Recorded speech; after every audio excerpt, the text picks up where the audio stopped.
So, you've heard that there's going to be a fire district referendum on the ballot this November, but you don't know why they're asking for it, and you don't know what the new money will be used for. Stay tuned, and I'll help you learn about it. Chapter 1. Our fire stations. Just like our own homes, the Winfield Fire Protection District fire stations occasionally need investment to maintain their functionality. Roofs need to be replaced, bathrooms need repair, and HVAC equipment wears out.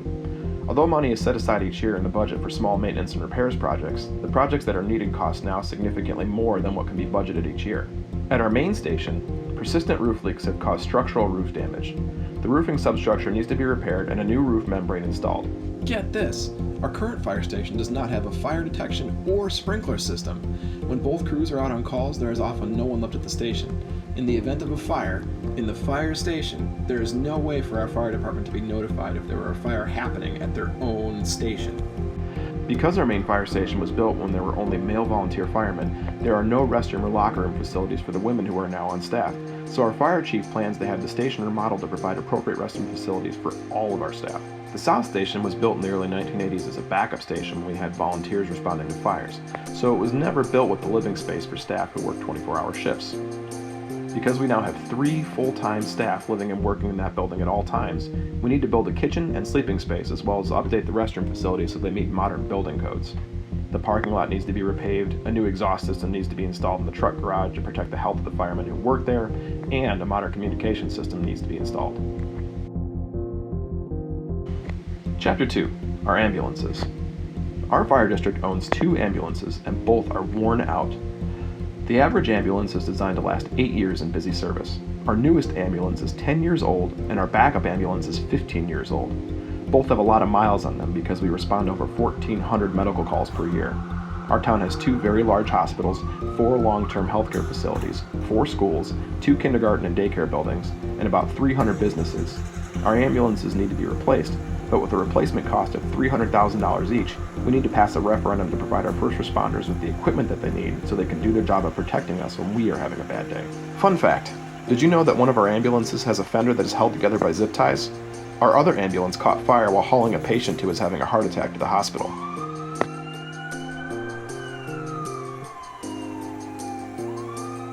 Chapter 3. Our fire trucks. Our fire district owns 2 fire engines and 1 tender truck. A fire engine pumps the water, and a tanker truck, called the tender, hauls water to the fire. We have 1 working fire engine. It is 2 years past the end of its expected life in primary service. Our fire engine was built for a small department that does not have many fire calls. It is considered a light-duty fire engine, and to save money, we bought it used. Our call volume has increased significantly in the 12 years since we bought that truck, and it is now worn out. It has a broken head gasket and leaks a lot of oil, so much so that each time the firemen return from using it, they have to add oil to the engine. We need to invest a little money in fixing it up and then place it in service as our backup fire truck at the South Station. Our only backup fire engine is 20 years old and has not ran in 2 years because its old steel water tank is rusted so extensively that it can't hold water or even be repaired anymore. Because we don't have a working backup truck, we can't send our main truck away for repairs because then we would not have a fire engine. 2/3 of our fire district is unincorporated. There are no fire hydrants to provide water to fight fires, so the firemen have to bring water with them to fight the fire. There are not many fire departments near us who even have a tender truck, so if you live in an unincorporated area, you depend on both the engine and tender to help put out your fire. Voting no to this referendum jeopardizes the responsiveness of first responders to protect your property. Fun fact, did you know that a new fire engine costs $600,000? A ladder truck costs $1,200,000. Our fire chief is committed to shopping locally. He is investigating the purchase of a fire engine made in Illinois. Chapter 4. Our staffing. Every year since 1991 has seen an increase in the Winfield Fire Protection District calls for first responders. Sometimes people think that we're not doing much, but before you know it, we have back-to-back calls, and the next thing you know, we're all out. Can't cover our calls, and we've got companies coming from far away in one of our neighboring agencies, West Chicago or Carroll Stream or Wheaton, coming to handle a call on the other side of our district, and that creates a delay in us being able to get to people to help them. It's not very often that we just get to go to bed and sleep until tomorrow at 7. Typically we'll be up during the night multiple times. And so you try to get to bed at a pretty good time so that you maybe get a few hours of sleep in there, so you don't get woken up by the tones and you're just kind of a zombie, you know. The population of the Winfield area has grown, the number of employees and visitors to our community has increased, and the average age of our residents has increased. This increased demand for emergency medical calls requires the need to hire one additional crew to reopen our South Station full-time. Between CDH and Marion Joy, we have two of the larger hospitals in this whole area, and making sure that we can accommodate both of those things and be good at both of those things, which would be small water and subsurface rescue, and large hospitals that are sprawled across many, many acres, is challenging. Have you driven through Winfield and been stopped by a train? There are more than 120 trains each day passing through Winfield. It's very difficult for us as responders. Our whole existence is being prepared to mitigate emergencies. And not doing anything while sitting on the opposite side of a train is beyond difficult because you feel pretty helpless. One of the hopes and dreams that we have as firemen is to be able to have that other station open so that we're able to respond in a really timely fashion to those emergencies on the south side. Those trains often delay our ambulance and fire engine from getting to an emergency promptly. Reopening the South Station would allow a faster response time south of the railroad tracks. How often do multiple trains cause problems for you? And how do you see opening the South Station being able to improve your service, your response time? Well, it happens a lot.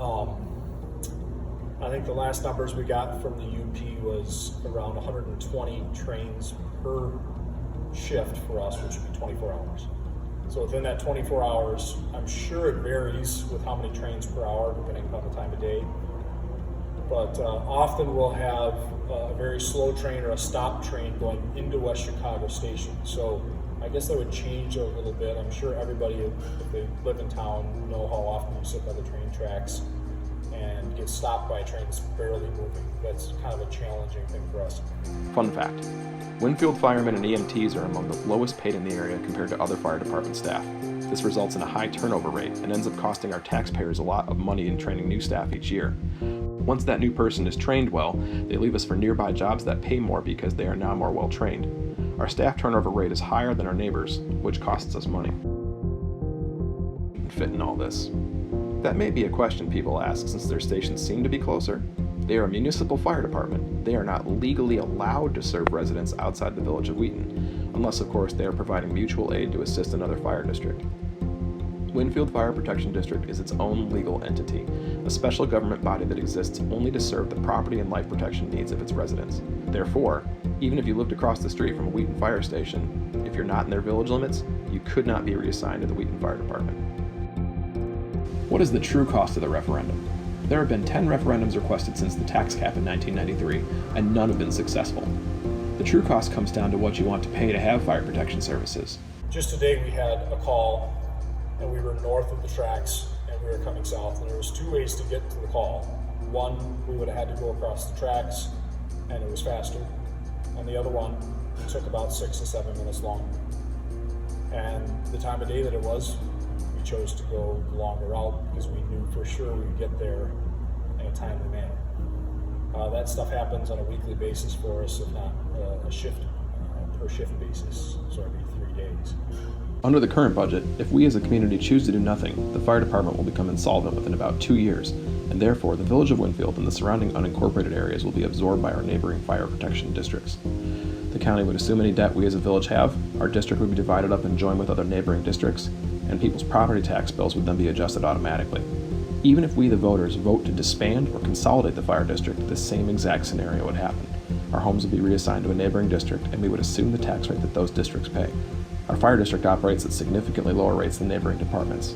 If the proposed referendum passes, our rates will increase by 84%. If you are transferred to the Carroll Stream Fire District, your rate increases by about 111%. If you were to be transferred to West Chicago's district, your rate increases by about 155%. Voting for the referendum is the safe, smart, and frugal choice.